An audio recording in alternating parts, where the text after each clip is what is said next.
This video explains how the definition of disability works within the Equality Act. To be protected from disability discrimination, a person has to show how they meet the Act's definition of a disabled person. Before we look at what this definition is, there are 4 conditions that are automatically protected. These are cancer, HIV, MS, and if an individual is registered as blind or partially sighted. If you have any of the 4 disabilities mentioned, you do not need to worry about the definition, as you are automatically protected by the Equality Act as having a disability. For every other disability, you need to think about how the definition works.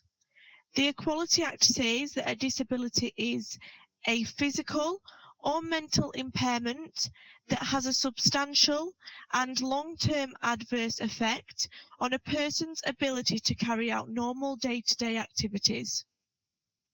So, how do you apply this in practice? We find it useful to start with looking at which normal day-to-day activities you would find difficult. Perhaps think of a scenario where you wake up in the morning and are getting ready to leave for a day out. Think about all the basic actions and activities you need to do, from dressing, showering, preparing food, and moving around. If any of these activities are difficult due to your disability, the likelihood is there is an adverse effect on some normal day-to-day activities. Now we take a look at the word substantial. For the effect on normal day-to-day activities to be substantial, they have to be more than minor or trivial. Finally, we look at what we mean by long-term. The key time period here is 12 months. If the substantial and adverse effect on normal day-to-day activities lasts for or is likely to last for 12 months or the rest of your life, then it is considered as long-term. For example, a broken bone may heal within a 12-month period and is unlikely to satisfy the long-term requirement of the definition. That being said, if after the broken bone heals, there is further damage or restriction in movement, it may be considered as a disability if the longer-term effect impacts those normal day-to-day activities. It is also important to consider assistive aids, coping strategies, and medication.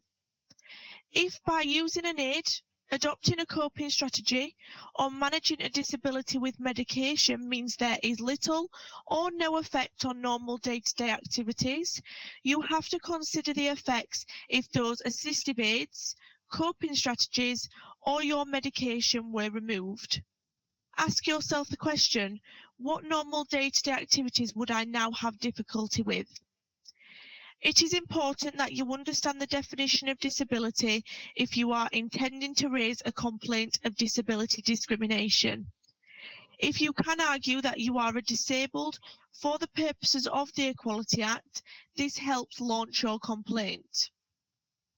A key thing to remember, only a judge in a court or tribunal can confirm a person meets the definition of disability. If you are unsure how the definition applies to you and your disability, then we urge you to seek independent legal advice before bringing a claim to a court or tribunal. You are, of course, welcome to seek further advice from our helpline in understanding the definition of disability. Keep in mind that we are unable to confirm whether you will meet this, but we can help you understand how it may apply to your situation.